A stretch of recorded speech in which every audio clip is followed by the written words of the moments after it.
Hello. If there ever was a man whose message equaled his actions, it was Jesus. And I tested this. I put myself in the center and I said, okay, I hear what he says, or I hear what it says he says, and I see what it says he did. And I'm going to say these things, and I'm going to do these things, and I'm going to see for myself. Because it seems, even though his story did not work out the way I'd want my story to work out, he seemed to know what he was talking about. And people who wanted to fly in the face of his logic couldn't. They were silenced, and I liked that. And I wanted to find out for myself what was going on. And so, an interesting thing happened. The more I applied what was said, the more I realized the point of it was to be the same all the time. To not vary from one person to the next. To not have a mask or a character for this group or that group, but to be oneself all the time. And this is the point of equality. This is the nature of the message of Jesus. It is equality. To be the same all the time. To be equal to the task of being yourself.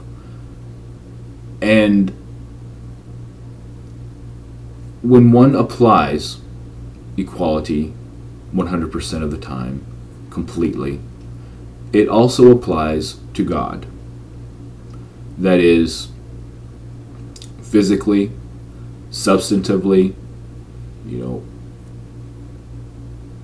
we are one and equal with God, the universe, the source of all of this.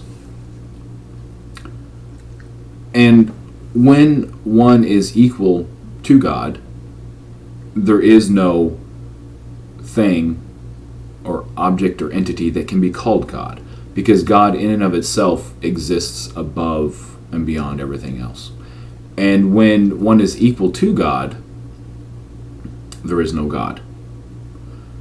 And so equality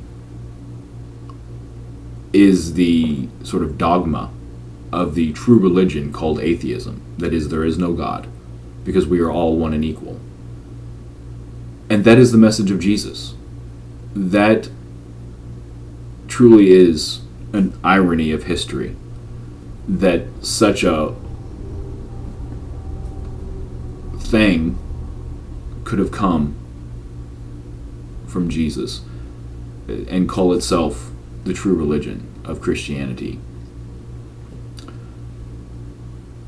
But when all is equal, as things ideally and naturally are, then there is no concern or conflict or competition between my God and your God, or my God's people and your God's people, or my God's land and your God's land. It just doesn't exist. And it is also an irony of history that the Constitution of the United States is truly the scriptures for the common man. It is something believers and non-believers can agree to. It is given by an entity